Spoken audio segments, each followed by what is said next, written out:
सत श्री अकाल जी, तुसीं देख रहे हो फ्लाई विद स्काई ते मैं मनदीप तुहाडा सारिਆਂ ਦਾ तहे दिलों निगाह स्वागत करदी हां जी। उम्मीद करदी हां सारे चढ़दी कला च होंगे। सो खास प्रोग्राम लैके हाजिर हो गए हैं। जेकर तुसीं भी विदेश जाना चाहते हो, मन च बहुत सारे सवाल लैके बैठे होंगे, तुहाडे सारे ही सवालों के उत्ते रल मिल के चर्चा करांगे, सवालों के हल लभण की कोशिश करांगे। सो खास मेहमान मेरे नाल मौजूद ने जी, EIS इमीग्रेशन तो मिस्टर जसवीर जी। सब तो पहला सर हुणां दा स्वागत कर लैंदे। सत श्री अकाल जी। सत श्री अकाल मनदीप जी, एंड सत श्री अकाल सारे दर्शकों का जो सानू देख रहे हैं टीवी दे उपर जी। सो साडे जिहड़े दर्शक ने जी, सानू तुसी कॉल कर सकते हो। नंबर तुहाडे सामने स्क्रीन दे उत्ते लगातार फ्लैश हो रहे ने, मैजिकल नंबर ने। मंच कोई भी सवाल है जरूर डिस्कस करो। गलबात शुरू करते हैं स्टडी वीज़ा दी। अज असीं खास गलबात करांगे ना। सो विद्यार्थियों की गलबात करांगे। कोविड के दौरान सिचुएशनां च बहुत सारियां तब्दीलियां आईयां, रिफ्यूज़लां भी आईयां, वीज़े भी आए। जे मैं अज दे दौर की गल करां तां करंट सिनेरियो स्टडी वीज़ा दा तुसीं किस तरीके दे नाल देख रहे हो? जी बिल्कुल, बहुत वधिया सवाल है तुहाडा। और कंडीशन जी प्रेजेंट हैगी वो बहुत पॉजिटिव हैगी है। वीज़ास भी आ रहे हैं, वीज़ा की जी सक्सैस रेशियो वो भी ज़्यादा हैगी आ, और बहुत वधिया तरीके दे नाल जी कैनेडियन एम्बेसी हैगी है वो वीज़ास जिहड़े हैगे बच्चों को अलॉट कर रहे हैं। और गल जे आपां करदे हां रिफ्यूज़ल्स दी, तो रिफ्यूज़ल्स दे विच बहुत कुछ जिहड़ा हैगा वो मैटर करता हैगा कंसलटेंट ते केसिस लगाउण दे उपर जदों आपां फाइलिंग करदे हैगे बेसिकली। सो एक तो जिहड़ा सब तो मेन फैक्टर हैगा वो असल दे विच हैगा इररेलेवेंट कोर्सिस दा, क्योंकि कई बार इररेलेवेंट कोर्सिस जिहड़े प्रोवाइड किए जाते हैं बच्चों को, जिहदी वजह कारण जिहड़े रिफ्यूज़ल्स हैगे उन्हां दा रेशियो बहुत वध जांदा है। सो इररेलेवेंट कोर्सिस जिहड़ा सब तो मेन या प्रोमीनेंट जिहड़ा आपां कह सकते हैं कि वो हैगा। सो कोर्स दी जिहड़ी चोण है वो सोच समझ के करन दी जरूरत हैगी है। तुसीं ये काम नहीं कर सकदे, काम तुहानूं जिहड़ा पढ़िया लिखिया कंसलटेंट है थोनू ये राय पा सकता है। सो मंच कोई भी सवाल है साडे नाल जरूर अपने सवाल डिस्कस करो। शो के दौरान भी साडे दर्शकों की कॉल्स लैन की कोशिश करांगे, लेकिन साडे शो तो बाद साडे जिन्ने भी दर्शक है सारे दे सवालों के असीं जरूर जवाब देवांगे। अपकमिंग इंटेक के बारे जानना चाहूँगी। अपकमिंग इंटेक हुण किहड़ा है? जे मैं अपनी गल करां, जिन्ना मैनू नॉलेज हैगी है, फिलहाल दरां दे मूहरे आण खलोता इंटेक जनवरी है। सो फोकस करना चाहिए है कि नहीं हुण जनवरी इंटेक लिए कोई सीट्स नहीं हैगियां? जी जनवरी इनटेक बेसिकली कुछ कॉलेजेस जिहड़े हैगे वो जरूर सीट्स जिहड़ियां है इस टाइम भी अलॉट कर रहे हैं, बट तैयारी जिहड़ी हैगी बेसिकली हुण मैं एडवाइस यही करूँगा कि तुसीं मे इनटेक जिहड़ा हैगा ओहदी तैयारी अपनी स्टार्ट कर सकते हो। जी ठीक है। अच्छा, किसी स्टूडेंट वास्ते कोई स्पेसिफिक जिद्दां आस्ट्रेलिया च हैगा कि या यूके दी मैं गल करां उत्थे रोलिंग इनटेक मिल जांदे ने, USA च रोलिंग इनटेक मिल जांदे, कि कैनेडा च कोई रोलिंग इनटेक अवेलेबल हैगा किसी स्टूडेंट लई खास पर्टिकुलर प्रोफाइल वास्ते? बेसिकली मिल जाता है वो रोलिंग इनटेक जिहड़ा हैगा। हुण लास्ट अपना एक स्टूडेंट का भी होया सीगा जी, सैप्टेंबर का इनटेक सीगा उन्हां दा, ते उन्हां नूं भी रोल किया गया हैगा नैक्सट इनटेक वास्ते। बट इहदे विच कंसलटेंट नूं थोड़ा बहुता अपनी सियाणप दिखानी पेगी कि बच्चों का जिस तरह ऑनलाइन प्रोग्राम जिहड़ा हैगा वो स्टार्ट कर दिता जाए तां बैटर ऑप्शन जिहड़ी हैगी वो आपां नूं मिल जांदी। ठीक है जी। सो मंच कोई भी सवाल है जरूर साडे नाल संपर्क करो। विद्यार्थी ओ ਜਿਹੜੇ विदेश जाण दे सुपने संजो के बैठे ने, लेकिन कह लीए कुछ भी रीजन हो सकते हैं ना। कई बार बच्चों के अकैडमिक स्कोर जड़ा वीक रह जाता है, नंबर थोड़े जे घट रह जाते हैं। मैं कहां 55% 50% रह गए, लेकिन IELTS का बैंड स्कोर उन्होंने नॉट लैस दैन 6 अपना जड़ा टारगेट है वो पूरा टीचा मिथ लिया। सो लै भी लिया इन्ना स्कोर कि वो विद्यार्थी कैनेडा पढ़ाई करने वास्ते जा सकता है?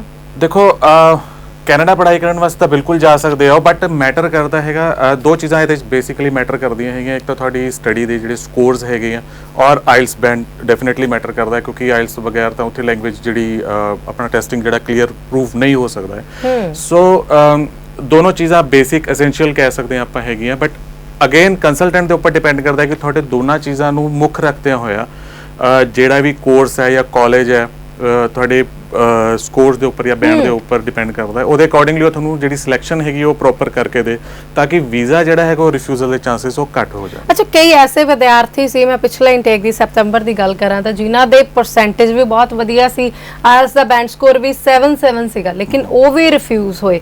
थोड़े अकॉर्डिंग परसेंटेज का की क्राइटेरिया रहिंदा कि हाई परसेंटेज वाले रिफ्यूज़ नहीं हो सकते क्योंकि होए ने पिछे जी बिल्कुल रिफ्यूज़ हो सकते हैं। अगेन मैं वही गल कह रहा कि जिहड़ा कोर्स ਇਰਰੈਲੇਵੈਂਸੀ ਜਿਹੜੀ ਹੈਗੀ ਉਹ ਡੈਫੀਨਿਟਲੀ ਇਹਦੇ ਵਿੱਚ ਮੈਟਰ ਕਰਦੀ ਹੈ। ਹੁਣ ਸਪੋਜ਼ ਫੋਰ ਐਗਜ਼ਾਮਪਲ ਅਗਰ ਆਪਾਂ ਲਈਏ ਕਿ ਕਿਸੇ ਨਾਨ ਮੈਥ ਸਟੂਡੈਂਟ ਨੂੰ ਆਪਾਂ ਕਾਮਰਸ ਦਾ ਪ੍ਰੋਗਰਾਮ ਦੇ ਦਿੰਦੇ ਹਾਂ ਬਟ ਉਹਦੀ ਮੈਥਮੈਟਿਕਸ ਦੇ ਵਿੱਚ ਸਕੋਰ ਘੱਟ ਰਹਿ ਜਾਂਦੇ ਆ, ਚਾਹੇ ਓਵਰਆਲ ਸਕੋਰ ਉਹਦੇ 60% 70% ਵੀ ਆ ਜਾਣ, ਬਟ ਇੱਕ ਐਸੈਂਸ਼ੀਅਲ ਜਿਹੜਾ ਸਬਜੈਕਟ ਹੈਗਾ ਮੈਥਮੈਟਿਕਸ ਉਹਦੇ ਵਿੱਚ ਅਗਰ ਉਹਦੇ ਵਿੱਚ ਸਕੋਰ ਤੁਹਾਡੇ ਘੱਟ ਰਹਿ ਜਾਂਦੇ ਆ ਤਾਂ ਫਿਰ ਡੈਫੀਨਿਟਲੀ ਉਹ ਇਰਰੈਲੇਵੈਂਟ ਕੋਰਸ ਹੀ ਹੋ ਜਾਏਗਾ। ਸੋ ਰਿਫਿਊਜ਼ਲ ਦੇ ਜਿਹੜੇ ਚਾਂਸ ਹੈਗੇ ਉਹ ਵੱਧ ਜਾਣਗੇ। ਠੀਕ ਹੈ। ਕੈਟਾਗਰੀਜ਼ ਐਸਡੀਐਸ ਔਰ ਨਾਨ ਐਸਡੀਐਸ ਦੋ ਮੁੱਖ ਨੇ, ਹਨਾ। ਜਦੋਂ ਨਾਨ ਐਸਡੀਐਸ ਕੈਟਾਗਰੀ ਦੀ ਗੱਲ ਆਉਂਦੀ ਹੈ ਸਟੂਡੈਂਟ ਜੋ ਦੱਸਿਆ ਜਾਂਦਾ ਵੀ 5.5 ਇੱਕ ਮੋਡਿਊਲ ਦੇ ਵਿੱਚ ਆ ਗਏ, ਤੁਸੀਂ ਨਾਨ ਐਸਡੀਐਸ ਕੈਟਾਗਰੀ ਚ ਆ ਗਏ, ਸੋ ਹਊਆ ਬਣਾ ਕੇ ਪੇਸ਼ ਕੀਤਾ ਜਾਂਦਾ ਹੈ ਕਿ ਵਾਕਿਆ ਦੇ ਵਿੱਚ ਨਾਨ ਐਸਡੀਐਸ ਕੈਟਾਗਰੀ ਦਾ ਸਕਸੈਸ ਰੇਸ਼ੋ ਬਹੁਤ ਜ਼ਿਆਦਾ ਡਾਊਨ ਹੈਗਾ, ਨਹੀਂ ਸਕਸੈਸ ਰੇਟ ਹੈਗਾ? ਨਹੀਂ, ਐਸੀ ਕੋਈ ਗੱਲ ਨਹੀਂ ਹੈ ਕਿ success ratio, but again student the profile ਦੇ ਉੱਪਰ ਡੈਫੀਨਿਟਲੀ ਹਰ ਚੀਜ਼ ਡਿਪੈਂਡ ਕਰਦੀ ਹੈ ਕਿ ਉਹ ਐਸਡੀਐਸ ਵਿੱਚ ਅਪਰੂਵਡ ਹੋ ਸਕਦਾ ਹੈ ਜਾਂ ਨਾਨ ਐਸਡੀਐਸ ਦੇ ਵਿੱਚ। ਸੋ ਪ੍ਰੋਫਾਈਲ ਜਿਹੜੀ ਹੈਗੀ ਹੈ ਸਭ ਤੋਂ ਸਟੂਡੈਂਟ ਦੀ ਪ੍ਰੋਫਾਈਲ ਦੇ ਅਕੋਰਡਿੰਗਲੀ ਹੀ ਆਪਾਂ ਨੂੰ ਕੋਰਸ ਐਸਡੀਐਸ ਜਾਂ ਨਾਨ ਐਸਡੀਐਸ ਕਾਲਜ ਜਿਹੜੇ ਉਹ ਚੂਜ਼ ਕਰਨੇ ਚਾਹੀਦੇ ਜੀ। ਜਦੋਂ ਤੁਸੀਂ ਹੁਣੇ ਦੱਸਿਆ ਵੀ ਅਪਕਮਿੰਗ ਇਨਟੇਕ ਵਾਸਤੇ ਸਟੂਡੈਂਟਸ ਨੂੰ ਫੋਕਸ ਕਰਨਾ ਚਾਹੀਦਾ, ਜੈਨ ਨੂੰ ਭਾਵੇਂ ਭੁੱਲ ਜਾਣ, ਹਨਾ, ਮਈ ਦੇ ਉੱਤੇ ਜਾਂ ਅਗਲੇ ਸੈਪਟੈਂਬਰ ਦੇ ਬਾਰੇ ਸੋਚਣ। 5.5 ਬੈਂਡ ਜਿਹੜੇ ਸਟੂਡੈਂਟ ਦੇ ਇੱਕ ਮੋਡਿਊਲ ਚ ਰਹੇ ਨੇ, ਕੀ ਉਹ ਵੀਜ਼ਾ ਲੈਣ ਦਾ ਹੱਕਦਾਰ ਰਹੇਗਾ ਜੇ ਉਹ ਆਪਣੀ ਫਾਈਲ ਸਹੀ ਤਰੀਕੇ ਨਾਲ ਜਿਹੜਾ ਆ ਫਾਈਲਿੰਗ ਕਰਵਾਉਂਦਾ ਆ? ਜੀ ਬਿਲਕੁਲ। 5.5 ਬੈਂਡ ਅਗਰ ਇੱਕ ਤੁਹਾਡੇ ਉਹਦੇ ਵਿੱਚ ਮੋਡਿਊਲ ਦੇ ਵਿੱਚ ਹੈਗੇ ਆ ਤਾਂ ਵੀ ਤੁਸੀਂ ਬਿਲਕੁਲ ਐਲੀਜੀਬਲ ਹੈਗੇ ਹੋ ਵੀਜ਼ਾ ਲੈਣ ਦੇ, ਬਟ ਕੰਡੀਸ਼ਨ ਅਗੇਨ ਉਹੀ ਆ ਕਿ ਪ੍ਰੋਪਰ ਕੰਸਲਟੈਂਟ ਤੋਂ, ਜੇ ਕੁਆਲੀਫਾਈਡ ਕੰਸਲਟੈਂਟ ਤੋਂ ਤੁਸੀਂ ਆਪਣੀ ਫਾਈਲ ਜਿਹੜੀ ਆ ਉਹ ਪ੍ਰੋਸੈਸ ਕਰਵਾਓ, ਜਿਹੜਾ ਤੁਹਾਨੂੰ relevant course, proper relevant college ਤੇ ਪ੍ਰੋਪਰ ਜਿਹੜਾ ਹੈਗਾ ਵੀਜ਼ਾ ਪ੍ਰੋਸੈਸ ਕਰਕੇ ਦੇ। ਅੱਛਾ, ਇੱਕ ਚੀਜ਼ ਹੋਰ ਜਸਮੀਤ ਜੀ ਜਾਨਣਾ ਚਾਹੂੰਗੀ, ਸਟੂਡੈਂਟ ਅੱਜਕੱਲ ਸਾਰੇ ਹੀ ਪੜ੍ਹੇ ਲਿਖੇ ਨੇ, ਸੋਸ਼ਲ ਮੀਡੀਆ ਸਾਰੇ ਯੂਜ਼ ਕਰਦੇ ਆ, ਸਟੂਡੈਂਟ ਸੈਲਫ ਸਟੱਡੀ ਕਰ ਰਿਹਾ ਵਾ, ਤੇ ਤੁਹਾਨੂੰ ਕੀ ਲੱਗਦਾ ਇੱਕ ਸਟੂਡੈਂਟ ਜਿਹੜਾ ਸੈਲਫ ਸਟੱਡੀ ਕਰ ਰਿਹਾ ਆ ਕੇ ਕੰਸਲਟੈਂਟ ਨੂੰ ਕਹਿੰਦਾ ਮੈਂ ਆ ਕਾਲਜ, ਆ ਯੂਨੀਵਰਸਿਟੀ ਜਾਣਾ ਹੈ, ਆ ਕੋਰਸ ਲੈਣਾ, ਦੂਜਾ ਬੱਚਾ ਉਹ ਜਿਹੜਾ ਆਪਣੇ ਕਾਗਜ਼ ਲੈ ਕੇ ਆ ਜਾਂਦਾ ਤੇ ਕਹਿੰਦਾ ਵੀ ਮੈਨੂੰ ਬਸ ਕੈਨੇਡਾ ਭੇਜ ਦਿਓ, ਜਿੱਥੇ ਵੀ ਤੁਸੀਂ ਭੇਜ ਸਕਦੇ ਹੋ, ਦੋਨਾਂ ਚੋਂ ਸਹੀ ਤੁਸੀਂ ਕਿਹਨੂੰ ਮੰਨਦੇ ਹੋ? ਕਿ ਸੈਲਫ ਸਟੱਡੀ ਕਰਨਾ ਠੀਕ ਹੈਗਾ ਜਦੋਂ ਬੱਚੇ ਸੈਲਫ ਸਟੱਡੀ ਕਰਕੇ ਆਉਂਦੇ, ਕਿ ਉਹਨਾਂ ਦੀ ਪ੍ਰੋਫਾਈਲ ਨਾਲ ਬਿਲਕੁਲ ਮੈਚ ਹੁੰਦੀ ਹੈ? ਕੀ ਕਹੋਗੇ?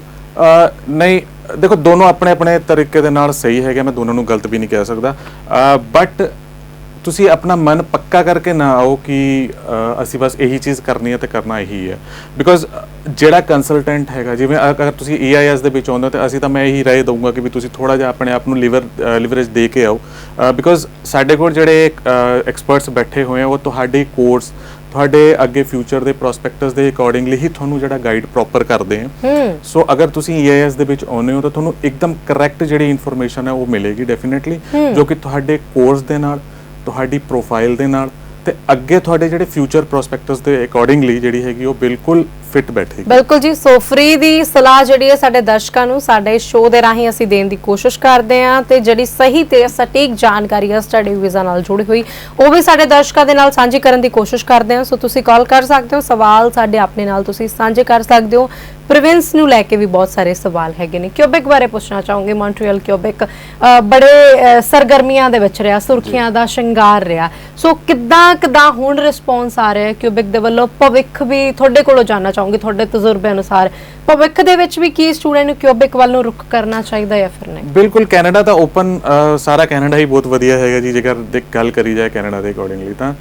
ਸੋ ਐਸੀ ਕੋਈ ਗੱਲ ਨਹੀਂ ਹੈ, ਕਿਊਬਿਕ ਵੀ ਬਹੁਤ ਵਧੀਆ ਪੋਜ਼ਿਟਿਵ ਰਿਸਪੌਂਸਿਸ ਹੈਗੇ ਆ, ਕਿਊਬਿਕ ਵੀ ਬਹੁਤ ਅੱਛੇ ਤਰੀਕੇ ਦੇ ਨਾਲ ਚੱਲ ਰਿਹਾ ਐਂਡ ਕੋਈ ਇਸ਼ੂ ਨਹੀਂ ਹੈ, ਬਟ ਡਿਪੈਂਡ ਅਗੇਨ ਉਹੀ ਹੈ ਕਿ ਤੁਹਾਡੀ ਐਲੀਜੀਬਿਲਿਟੀ ਜਿੱਥੇ ਵੀ ਫੋਕਸ ਹੁੰਦੀ ਹੈ ਤੁਸੀਂ ਡੈਫੀਨਿਟਲੀ ਉਸ ਪ੍ਰੋਵਿੰਸ ਦੇ ਵੱਲ ਜਾ ਸਕਦੇ ਹੋ। ਠੀਕ ਹੈ, ਮਤਲਬ ਭਵਿੱਖ 'ਚ ਕੋਈ ਤੁਹਾਨੂੰ ਨੁਕਸਾਨ ਨਹੀਂ ਹੋਣ ਵਾਲਾ ਜੇ ਤੁਸੀਂ ਕਿਊਬਿਕ ਦੇ ਵੱਲ ਜਾਂਦੇ ਹੋ? ਬਿਲਕੁਲ ਕੋਈ ਨੁਕਸਾਨ ਨਹੀਂ ਹੋਣ ਵਾਲਾ, ਪ੍ਰੋਵਾਈਡਡ ਕਿ ਜੇ ਤੁਸੀਂ ਆਪਣਾ ਪ੍ਰੋਗਰਾਮ ਕੋਰਸ ਜਿਹੜਾ ਹੈਗਾ ਉਹ ਪ੍ਰੋਪਰ ਤੇ ਰੈਲੇਵੈਂਟ ਕੋਰਸਸ ਲੈ। ਅੱਛਾ, CAQ ਨੂੰ ਲੈ ਕੇ ਬੱਚੇ ਬਹੁਤ ਸਾਰੇ ਕੁਐਰੀ ਕਰਦੇ ਕਿ CAQ ਲੈਣਾ ਆ, ਸੋ ਕੀ ਕੀਤਾ ਜਾਵੇ ਸਟੂਡੈਂਟ ਦੇ ਵੱਲੋਂ?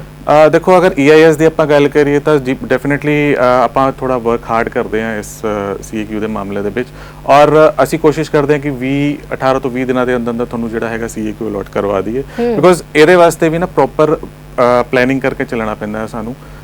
ਤੁਸੀਂ ਹੁਣ ਦੇਖੋਗੇ ਕਾਫੀ ਸਾਰੇ ਪੋਜ਼ਿਟਿਵ ਚੇਂਜਸ ਵੀ ਹੋਏ ਆ, ਉਹਨਾਂ ਦੇ ਪੋਰਟਲ 'ਚ ਵੀ ਚੇਂਜ ਹੋਇਆ ਐਂਡ ਕਾਫੀ ਜਿਹੜਾ ਪ੍ਰੋਸੈਸ ਹੈ ਉਹ ਵੀ ਚੇਂਜ ਹੋਇਆ। ਸੋ ਆਪਾਂ ਐਸੈਂਸ਼ੀਅਲ ਜਿਹੜੇ ਰਿਕੁਆਇਰਡ ਐਸੈਂਸ਼ੀਅਲ ਡਾਕੂਮੈਂਟਸ ਹੈਗੇ, ਜਿਹੜੇ ਜ਼ਰੂਰੀ ਕਾਗਜ਼ਾਤ ਹੈਗੇ ਆ EAQ ਵਾਸਤੇ, ਉਹ ਆਪਾਂ ਪਹਿਲਾਂ ਤੋਂ ਹੀ ਪ੍ਰਿਪੇਅਰ ਕਰਕੇ ਰੱਖ ਲੈਂਦੇ ਹਾਂ ਤਾਂ ਕਿ ਤੁਹਾਨੂੰ ਬਾਅਦ ਵਿੱਚ ਆ ਕੇ ਕੋਈ ਦਿੱਕਤ ਨਾ ਆਏ। ਸੋ ਜਿਹੜਾ ਕੰਮ ਕਰਨ ਦਾ ਪੈਟਰਨ ਸਾਡਾ ਹੈਗਾ ਉਹ ਪ੍ਰੋਐਕਟਿਵ ਹੋ ਕੇ ਅਸੀਂ ਕੰਮ ਕਰਦੇ ਹਾਂ ਤਾਂ ਕਿ ਜਿੰਨਾ ਵੀ ਤੁਹਾਨੂੰ ਡਾਕੂਮੈਂਟਸ ਜਾਂ ਜੋ ਵੀ ਡਾਕੂਮੈਂਟੇਸ਼ਨਸ ਵਗੈਰਾ ਹੈਗੀਆਂ ਉਹ ਔਨ ਟਾਈਮ ਤੁਹਾਨੂੰ ਡਿਲੀਵਰ ਹੋ ਜਾਣ। ਜੀ, ਸੋ ਤਕਰੀਬਨ ਸਾਰੇ ਹੀ ਮੁਲਕਾਂ ਦੇ ਵਿੱਚ EIS ਡੀਲ ਕਰਦਾ ਹੈ। ਸੋ ਤੁਹਾਡੇ ਮਨ 'ਚ ਕੋਈ ਵੀ ਸਵਾਲ ਹੈ ਤੁਸੀਂ ਡਿਸਕਸ ਕਰ ਸਕਦੇ ਹੋ। ਸਟੱਡੀ ਵੀਜ਼ਾ ਨਾਲ ਜੁੜਿਆ ਸਵਾਲ ਹੈ, ਇਸ ਤੋਂ ਇਲਾਵਾ ਜੇਕਰ ਤੁਸੀਂ ਕੈਨੇਡਾ ਦੇ ਵਿੱਚ PR ਹਾਸਲ ਕਰਨਾ ਚਾਹੁੰਦੇ ਹੋ, ਆਸਟ੍ਰੇਲੀਆ 'ਚ PR ਹਾਸਲ ਕਰਨਾ ਚਾਹੁੰਦੇ ਹੋ, ਤਾਂ ਉਸ ਨਾਲ ਜੁੜਿਆ ਤੁਹਾਡੇ ਮਨ ਦੇ ਵਿੱਚ ਕੋਈ ਸਵਾਲ ਹੈ ਉਹ ਵੀ ਤੁਸੀਂ ਸਾਡੇ ਨਾਲ ਡਿਸਕਸ ਕਰ ਸਕਦੇ ਹੋ। ਨੰਬਰ ਸਕਰੀਨ ਦੇ ਉੱਤੇ ਲਗਾਤਾਰ ਡਿਸਪਲੇ ਹੋ ਰਿਹਾ। ਜੇ ਜਸਮੀਤ ਜੀ ਪਿਛਲੇ ਇਨਟੇਕਸ ਦੀ ਗੱਲ ਕਰਾਂ ਤਾਂ ਬਹੁਤ ਸਾਰੇ ਐਸੇ ਵਿਦਿਆਰਥੀ ਸੀ ਜਿਨ੍ਹਾਂ ਦੀਆਂ ਰਿਫਿਊਜ਼ਲਾਂ ਆਈਆਂ। ਕਈਆਂ ਦੇ ਕੰਸਲਟੈਂਟ ਨੇ ਕਿਹਾ ਕਿ ਤੁਸੀਂ ਨਾਲ ਦੀ ਨਾਲ ਅਪਲਾਈ ਕਰ ਦਿਓ, ਬਟ ਕਈਆਂ ਦੇ ਕੰਸਲਟੈਂਟ ਨੇ ਕਿਹਾ ਕਿ ਤੁਸੀਂ ਐਂ ਕਰੋ, ਹੱਲੇ ਅਪਲਾਈ ਨਾ ਕਰੋ, ਹੱਲੇ 1-2 ਇਨਟੇਕ ਵਿੱਚੋਂ ਸਕਿਪ ਕਰ ਜਾਓ। ਸਭ ਤੋਂ ਪਹਿਲਾਂ ਤਾਂ ਤੁਹਾਡੇ ਕੋਲੋਂ ਇਹ ਜਾਣਕਾਰੀ ਲੈਣਾ ਚਾਹੂੰਗੀ ਕਿ ਕੀ ਇਨਟੇਕ ਜਿਹੜਾ ਸਕਿਪ ਕਰਨਾ ਆ ਉਹ ਠੀਕ ਰਹੂਗਾ ਸਟੂਡੈਂਟ ਦੇ ਵਾਸਤੇ? ਜੀ ਦੇਖੋ, ਇਹਦੇ ਵਿੱਚ ਮੈਂ ਐਕਚੁਅਲੀ ਐਡਵਾਈਸ ਨਹੀਂ ਕਰਦਾ ਕਿ ਸਕਿਪ ਕਰਨਾ ਠੀਕ ਰਹੂਗਾ। ਇਹ ਡਿਪੈਂਡ ਕਰਦਾ ਸਟੂਡੈਂਟ ਦੀ ਐਲੀਜੀਬਿਲਿਟੀ ਦੇ ਉੱਪਰ ਤੇ ਉਹ ਕਿੰਨਾ ਕੁ ਪ੍ਰੋਐਕਟਿਵ ਹੈਗਾ, ਉਹਦਾ ਕੰਸਲਟੈਂਟ ਕਿੰਨੇ ਜਲਦੀ ਉਹਨਾਂ ਨੇ ਤਿਆਰੀਆਂ ਕਰਕੇ ਰੱਖੀਆਂ ਹੋਈਆਂ ਆਲਰੇਡੀ। ਜਿਵੇਂ ਅਗਰ ਆਪਾਂ EIS ਦੀ ਗੱਲ ਕਰੀਏ ਤਾਂ ਆਪਾਂ ਆਲਰੇਡੀ ਸਾਰਾ ਕੁਝ ਪਹਿਲਾਂ ਤੋਂ ਹੀ ਪ੍ਰਿਪੇਅਰ ਕਰਕੇ ਰੱਖਦੇ ਹੈਗੇ ਆ ਤਾਂ ਕਿ ਕੋਰਸ ਜਿਹੜਾ ਹੈਗਾ ਬੱਚੇ ਦਾ ਸਕਿਪ ਕਰਨ ਦੀ ਰਿਕੁਆਇਰਮੈਂਟ ਨਾ ਹੀ ਪਏ ਤਾਂ ਵਧੀਆ ਹੈ। ਸੋ ਜਿਸ ਤਰ੍ਹਾਂ ਹੁਣ ਤਿਆਰੀਆਂ ਦੇ ਵਿੱਚ ਅਗਰ ਆਪਾਂ ਬਾਇਓਮੈਟ੍ਰਿਕਸ ਔਰ ਅਦਰ ਜਿਹੜੇ ਐਸੈਂਸ਼ੀਅਲ ਥਿੰਗਸ ਹੈਗੀਆਂ ਉਹ ਅਗਰ ਆਪਾਂ ਪਹਿਲਾਂ ਤੋਂ ਹੀ ਰੈਡੀ ਕਰਕੇ ਰੱਖਦੇ ਆ ਤੇ ਚਾਂਸਸ ਜਿਹੜੇ ਹੈਗੇ ਬਹੁਤ ਘੱਟ ਹੋ ਜਾਂਦੇ ਆ ਕਿ ਬੱਚਾ ਜਿਹੜਾ ਹੈਗਾ ਉਹਨੂੰ ਆਪਣਾ ਪ੍ਰੋਗਰਾਮ ਸਟੂਡੈਂਟ ਦੀ ਰਿਫਿਊਜ਼ਲ ਬਹੁਤ ਜ਼ਿਆਦੀ ਆਈ, ਬਹੁਤ ਵੱਡੇ ਪੱਧਰ ਤੇ ਰਿਫਿਊਜ਼ਲ ਆਈ। ਸੋ ਹੋਪ ਕਰਦੇ ਆ ਅਗਲੇ ਇਨਟੇਕਸ ਇਦਾਂ ਦਾ ਬਿਲਕੁਲ ਵੀ ਨਾ ਹੋਵੇ। ਕੀ ਮੰਨਦੇ ਹੋ ਕਿ ਬੇਸਿਕ ਰੀਜ਼ਨ ਕਿਹੜੀਆਂ ਚੀਜ਼ਾਂ ਦੇ ਰਹੇ ਕਿ ਉਹਨਾਂ ਦੀ SOP 'ਚ ਗੜਬੜੀ ਰਹੀ, ਕਿ ਗੜਬੜੀ ਦਾ ਰੀਜ਼ਨ ਕੀ ਰਿਹਾ ਖਾਸ ਤੌਰ ਤੇ ਜੋ ਤੁਹਾਡੇ ਤਜਰਬੇ ਨੇ ਦੇਖਿਆ? ਜੀ ਬਿਲਕੁਲ, ਇਹ ਜਿਹੜਾ ਬਹੁਤ ਵਧੀਆ ਸਵਾਲ ਜਿਹੜਾ ਤੁਸੀਂ ਹੁਣੀ ਚੱਕਿਆ ਹੈ ਬੇਸਿਕਲੀ, ਕਿਉਂਕਿ ਕਾਫੀ ਸਾਰੇ ਸਾਨੂੰ ਵੀ ਪਤਾ ਲੱਗਿਆ ਬਹੁਤ ਲੋਕਾਂ ਦੇ ਰਿਫਿਊਜ਼ਲਸ ਆਏ ਆ ਔਰ ਸਾਡੇ ਕੋਲ ਕਈ ਐਸੇ ਕੇਸਿਸ ਵੀ ਆਏ ਆ ਜਿਨ੍ਹਾਂ ਦੇ ਆਲਰੇਡੀ ਪਹਿਲਾਂ ਤੋਂ ਰਿਫਿਊਜ਼ ਹੋ ਚੁੱਕੇ ਆ। ਜਦੋਂ ਆਪਾਂ ਉਹਨਾਂ ਨੂੰ ਚੈੱਕ ਕਰਦੇ ਹਾਂ ਤਾਂ ਮਾਈਨਿਊਟਲੀ ਇੱਕ ਚੀਜ਼ ਦੇਖਣ ਨੂੰ ਮਿਲਦੀ ਹੈ ਜੋ ਮੈਜੋਰਿਟੀ ਰਿਫਿਊਜ਼ਲ ਕੇਸਿਸ ਦੇ ਵਿੱਚ ਹੈ ਕਿ ਕੋਰਸ ਇਰਰੈਲੇਵੈਂਸੀ। ਬੱਚੇ ਦਾ ਜਿਹੜਾ ਕੋਰਸ ਉਹਨੂੰ ਕੰਸਲਟੈਂਟ ਪ੍ਰੋਵਾਈਡ ਕਰਦਾ ਹੈਗਾ ਉਹ ਕਈ ਕੇਸਿਸ ਦੇ ਵਿੱਚ ਇਰਰੈਲੇਵੈਂਟ ਕੋਰਸ ਹੁੰਦਾ ਹੈ ਜਿਹੜਾ ਕਿ ਸਭ ਤੋਂ ਮੇਨ ਆਪਾਂ ਕਹਿ ਸਕਦੇ ਹਾਂ ਕਿ ਰਿਫਿਊਜ਼ਲ ਦਾ ਜਿਹੜਾ ਕਾਰਨ ਬਣਦਾ ਉਹ। ਫਿਰ ਉਸ ਤੋਂ ਬਾਅਦ ਉਹਨਾਂ ਦੀ ਫੰਡਿੰਗ ਜਿਹੜੀ ਹੈਗੀ ਹੈ ਉਹ ਵੀ ਕਾਫੀ ਪ੍ਰੋਮੀਨੈਂਟ ਇੱਕ ਦੂਸਰਾ ਜਿਹੜਾ ਚੈਲੰਜ ਹੈਗਾ ਉਹ ਡੈਫੀਨਿਟਲੀ ਉਹਦੇ ਵਿੱਚ ਆਉਂਦਾ। ਥਰਡ ਥਿੰਗ ਅਗਰ ਮੈਂ ਇੱਕ ਛੋਟਾ ਜਿਹਾ ਐਗਜ਼ਾਮਪਲ ਤੁਹਾਨੂੰ ਦਵਾਂ ਵੀ ਬਾਈ ਚਾਂਸ ਅਗਰ ਬੱਚਾ ਜਿਹੜਾ ਹੈਗਾ ਉਹ ਨਾਨ ਮੈਡੀਕਲ ਬੱਚਾ ਹੈਗਾ ਤੇ ਉਹਦਾ ਅਗਰ ਉਹਨੂੰ ਕੋਰਸ ਤੁਸੀਂ ਕਮਰਸ ਦਾ ਉੱਥੇ ਕੈਨੇਡਾ ਦੇ ਵਿੱਚ ਅਲਾਉ ਕਰਤਾ ਕਿ ਤੁਸੀਂ ਚਲੇ ਜਾਓ। ਪਰ ਇੰਨਾ ਤਾਂ ਕੋਈ ਵੀ ਸਟੂਡੈਂਟ ਨਹੀਂ ਹੋ ਸਕਦਾ ਨਾ ਕਿ ਬਿਲਕੁਲ ਹੀ ਅੱਖਾਂ ਬੰਦ ਕਰਕੇ ਕੰਸਲਟੈਂਟ ਦੇ ਮਗਰ ਲੱਗ ਜੇ ਕਿ ਕੋਰਸ ਉਹਨੇ ਕਾਮਰਸ ਦਾ ਚੱਕ ਕੇ ਦੇਤਾ।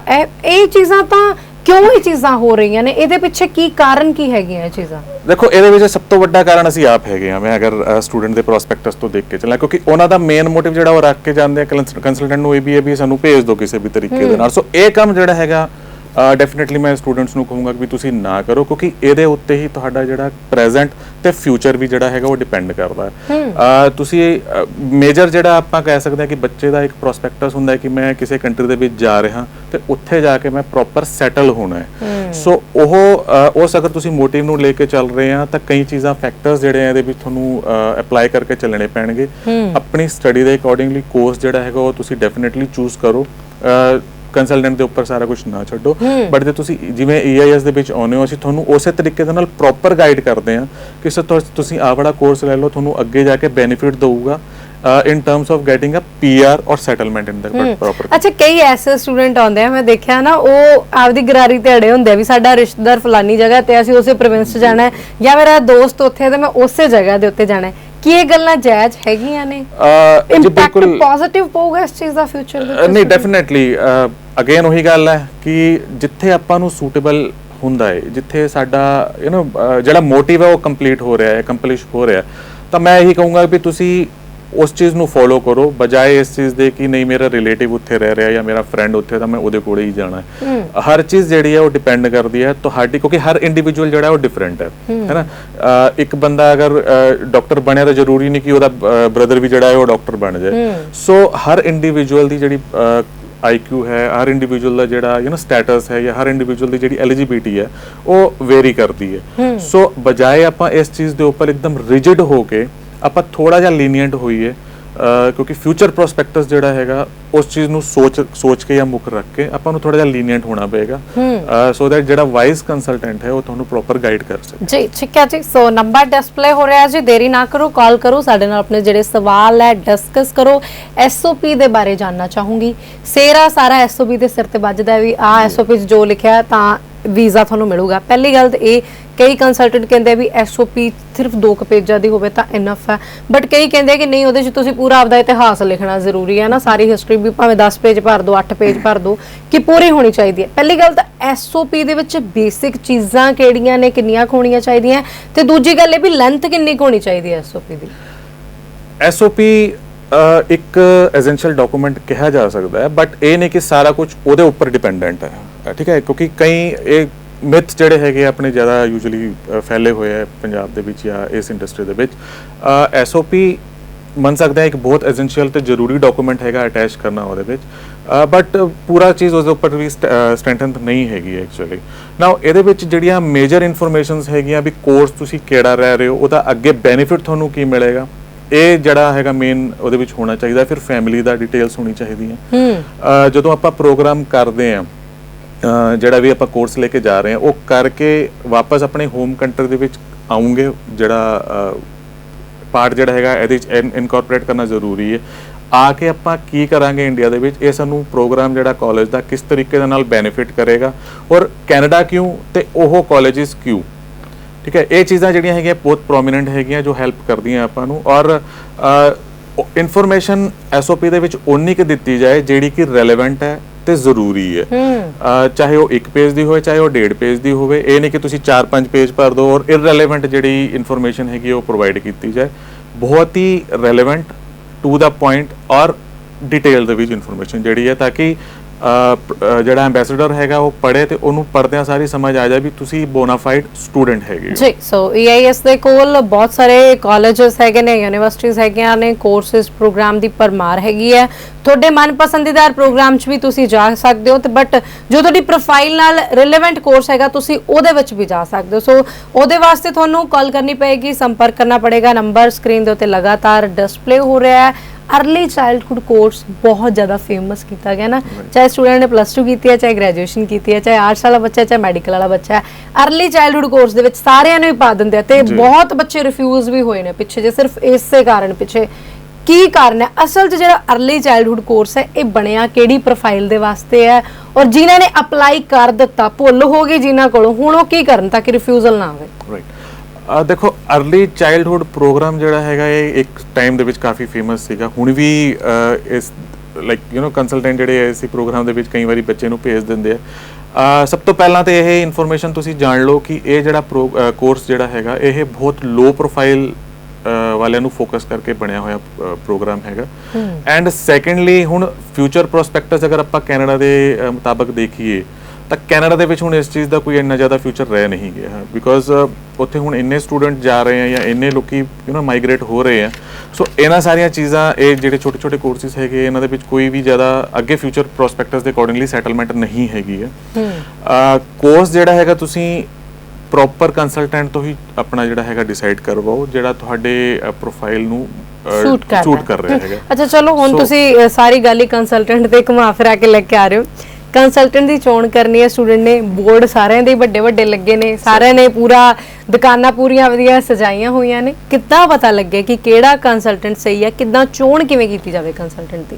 ਇਹ ਬਹੁਤ ਟਫ ਹੈ ਕਿਉਂਕਿ ਆਪਾਂ ਹੁਣ ਸਾਰੇ ਕੰਸਲਟੈਂਟ ਤਾਂ ਲੱਭ ਨਹੀਂ ਸਕਦੇ। ਹੁਣ ਜਿੰਨੇ ਕਿ ਆਪਣੀ ਵਿਸਿਨਿਟੀ ਦੇ ਵਿੱਚ ਹੈਗੇ ਆ ਜਾਂ ਜਿੰਨੇ ਰੈਫਰੈਂਸਿਸ ਦੇ ਥਰੂ ਹੈਗੇ ਉਹਨਾਂ ਦੇ ਕੋਲ ਹੀ ਆਪਾਂ ਜਾਂਦੇ ਹਾਂ। ਬਟ ਕੰਸਲਟੈਂਟ ਇੱਕ ਤਾਂ ਉਹਦਾ ਐਕਸਪੀਰੀਅੰਸ ਸਭ ਤੋਂ ਜ਼ਿਆਦਾ ਮੈਟਰ ਕਰਦਾ। ਸੈਕੰਡ ਚੀਜ਼ ਜਿਹੜੀ ਕੰਸਲਟੈਂਟ ਦੇ ਵਿੱਚ ਮੈਟਰ ਕਰਦੀ ਹੈ ਉਹਦਾ ਤੁਹਾਨੂੰ ਪ੍ਰੋਗਰਾਮ ਡਿਸਾਈਡ ਕਰਨ ਦਾ ਤਰੀਕਾ, ਵੀ ਤੁਹਾਡੇ ਨਾਲ ਉਹ ਕਿੰਨਾ ਕੁ ਟਾਈਮ ਜਿਹੜਾ ਉਹ ਸਪੈਂਡ ਕਰਦਾ ਹੈਗਾ ਤੁਹਾਡੇ ਪ੍ਰੋਗਰਾਮ ਨੂੰ ਜਾਂ ਤੁਹਾਡੀ ਪ੍ਰੋਫਾਈਲ ਨੂੰ ਸਮਝਣ ਦੇ ਵਾਸਤੇ। ਕਿਉਂਕਿ ਜਿੰਨਾ ਕੁ ਵਧੀਆ ਜਿਹੜਾ ਕੰਸਲਟੈਂਟ ਹੋਊਗਾ ਉਹ ਤੁਹਾਡੀ ਪ੍ਰੋਫਾਈਲ ਨੂੰ ਪੂਰਾ ਡੀਪਲੀ ਥੋਰੋਲੀ ਅੰਡਰਸਟੈਂਡ ਕਰਕੇ ਹੀ ਤੁਹਾਨੂੰ ਜਿਹੜਾ ਪ੍ਰੋਗਰਾਮ ਹੈ ਉਹ ਐਡਵਾਈਸ ਕਰੇਗਾ। ਹੁਣ ਜਿਸ ਤਰ੍ਹਾਂ ਆਪਾਂ EIS ਦੀ ਗੱਲ ਕਰੀਏ, ਸਾਡੇ ਕੋਲ ਜਿੰਨੇ ਵੀ ਪ੍ਰੋਫੈਸ਼ਨਲਸ ਹੈਗੇ ਉਹ ਤੁਹਾਡੀ ਪ੍ਰੋਫਾਈਲ ਨੂੰ ਮਾਈਨਿਊਟਲੀ ਚੈੱਕ ਕਰਕੇ ਪ੍ਰੋਪਰ ਉਸ ਦੇ ਉੱਪਰ ਵਰਕਆਊਟ ਕਰਕੇ ਤੁਹਾਡਾ ਪ੍ਰੈਜ਼ੈਂਟ ਐਲੀਜੀਬਿਲਿਟੀ ਤੇ ਜਿਹੜਾ ਫਿਊਚਰ ਪ੍ਰੋਸਪੈਕਟਸ ਹੈ ਉਸ ਨੂੰ ਧਿਆਨ ਰੱਖ ਕੇ ਹੀ ਤੁਹਾਨੂੰ ਸਾਰੇ ਪ੍ਰੋਗਰਾਮ ਜਿਹੜੇ ਹੈਗੇ ਉਹ ਗਾਈਡ ਕਰਦੇ ਆ। ਤੁਹਾਨੂੰ ਉਹਦੇ ਅਕੋਰਡਿੰਗਲੀ ਸਟੈਪ ਬਾਏ ਸਟੈਪ ਜਿਹੜੀ ਹੈਗੀ ਪ੍ਰੋਪਰ ਇਨਫੋਰਮੇਸ਼ਨ ਜਿਹੜੀ ਚੈਨਲਾਈਜ਼ ਇਨਫੋਰਮੇਸ਼ਨ ਹੈਗੀ ਉਹ ਪ੍ਰੋਵਾਈਡ ਕੀਤੀ ਜਾਂਦੀ ਹੈ। ਸੋ ਜੇ ਕੋਈ ਕੰਸਲਟੈਂਟ ਤੁਹਾਡੀ ਪ੍ਰੋਫਾਈਲ ਦੇ ਉੱਪਰ ਟਾਈਮ ਸਪੈਂਡ ਕਰਦਾ ਹੈ ਅੰਡਰਸਟੈਂਡ ਕਰਕੇ ਹੀ ਤੁਹਾਨੂੰ ਉਸ ਤੋਂ ਬਾਅਦ ਕੋਰਸ ਜਿਹੜਾ ਹੈਗਾ ਉਹ ਪ੍ਰੋਵਾਈਡ ਕਰਦਾ ਹੈ ਜਾਂ ਇਨਫੋਰਮੇਸ਼ਨ ਦਿੰਦਾ ਹੈ।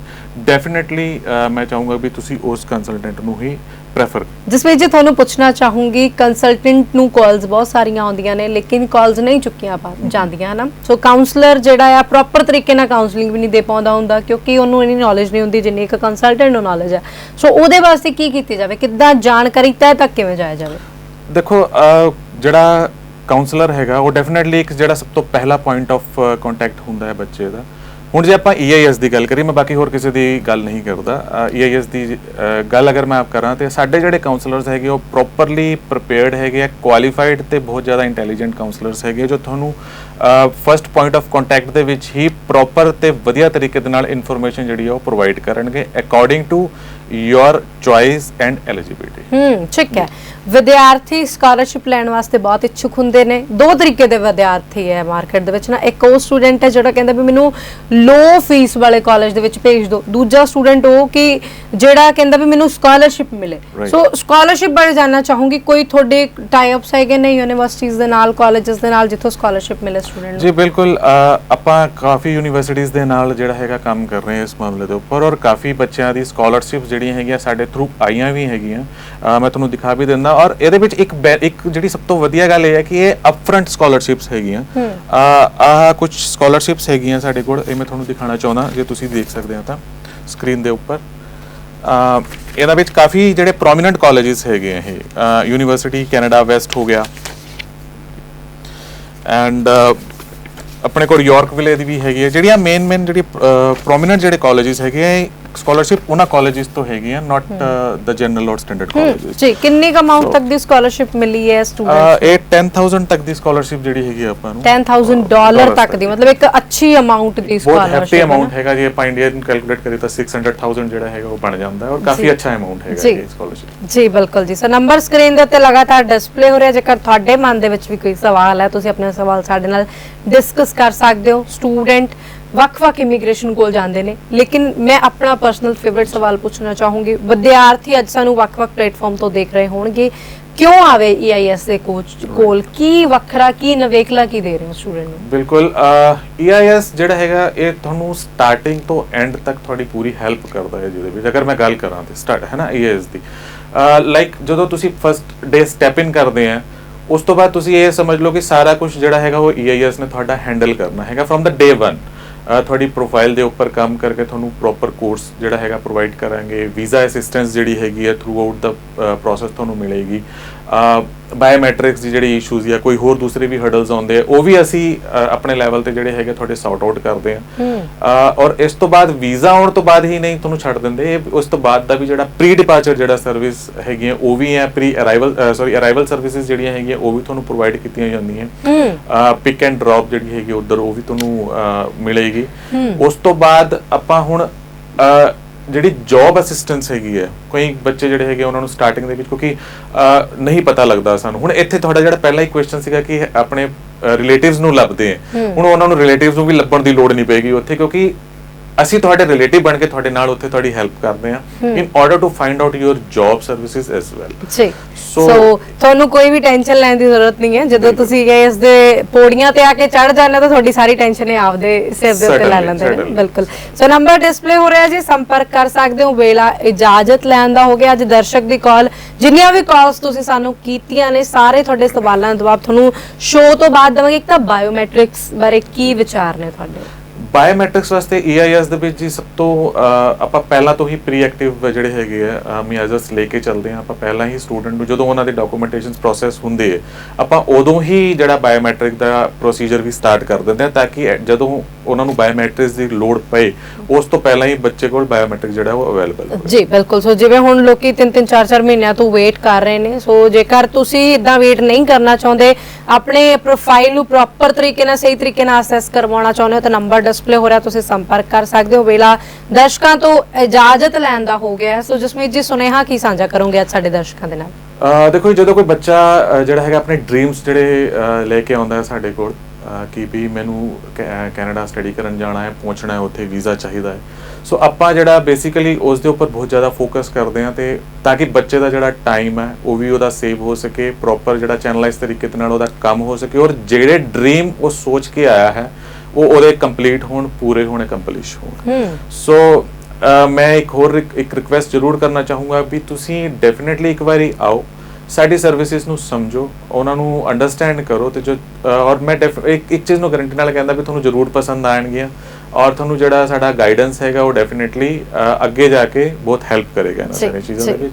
ਸੋ ਇੱਕ ਵਾਰੀ ਜ਼ਰੂਰ ਵਿਜ਼ਿਟ ਕਰੋ, ਸਾਨੂੰ ਮਿਲੋ, ਸਾਡੇ ਨਾਲ ਡਿਸਕਸ ਜ਼ਰੂਰ ਕਰੋ। ਠੀਕ ਹੈ ਜੀ। ਸੋ ਜਿਹੜੇ ਵਿਦਿਆਰਥੀ ਹਲੇ ਸਟੱਡੀ ਵੀਜ਼ਾ ਤੇ ਜਾਣਾ ਚਾਹੁੰਦੇ ਨੇ ਜਾਂ ਫਿਰ ਪੀਆਰ ਲੈਣਾ ਚਾਹੁੰਦੇ ਨੇ ਉਹ ਲੋਕ ਵੀ ਸੰਪਰਕ ਕਰ ਸਕਦੇ ਨੇ। ਉਹ ਵਿਦਿਆਰਥੀ ਜਿਹੜੇ ਹਲੇ ਫਰੈਸ਼ਰ ਨੇ ਤੇ ਉਹ ਵਿਦਿਆਰਥੀ ਜਿਹੜੇ ਆਲਰੇਡੀ ਰਿਫਿਊਜ਼ ਹੋ ਚੁੱਕੇ ਨੇ, ਮਤਲਬ ਹਰ ਤਰੀਕੇ ਦੀ ਪ੍ਰੋਫਾਈਲ ਨੂੰ ਇਹਨਾਂ ਦੇ ਵੱਲੋਂ ਅਸੈਸ ਕੀਤਾ ਜਾਂਦਾ ਹੈ। ਨੰਬਰ ਡਿਸਪਲੇ ਹੋ ਰਿਹਾ, ਤੁਸੀਂ ਸੰਪਰਕ ਕਰ ਸਕਦੇ ਹੋ। ਜਸਮੀਤ ਜੀ ਰੁਝੇਵੇਂ ਚੋਂ ਸਮਾਂ ਦੇਣ ਲਈ, ਦਰਸ਼ਕਾਂ ਦੇ ਔਰ ਮੇਰੇ ਸਵਾਲਾਂ ਦੇ ਜਵਾਬ ਦੇਣ ਲਈ ਤੁਹਾਡਾ ਬਹੁਤ ਬਹੁਤ ਧੰਨਵਾਦ। ਸਤਿ ਸ਼੍ਰੀ ਅਕਾਲ। ਥੈਂਕ ਯੂ ਮਨਦੀਪ ਜੀ, ਤੁਹਾਡਾ ਵੀ ਤੇ ਸਾਰੇ ਦਰਸ਼ਕਾਂ ਦਾ ਜਿਹੜੇ ਸਾਨੂੰ ਇਸ ਟਾਈਮ ਦੇਖ ਰਹੇ ਹੈਗੇ ਜੀ, ਔਰ ਧੰਨਵਾਦ, ਬਹੁਤ ਬਹੁਤ ਧੰਨਵਾਦ ਜੀ। ਸੋ ਵੇਲਾ ਇਜਾਜ਼ਤ ਲੈਣ ਦਾ ਹੋ ਗਿਆ ਜੀ, ਫਿਰ ਤੋਂ ਹਾਜ਼ਰ ਹੋਵਾਂਗੇ। ਰੱਖੋ ਧਿਆਨ, ਧੰਨਵਾਦ, ਸਤਿ ਸ਼੍ਰੀ ਅਕਾਲ।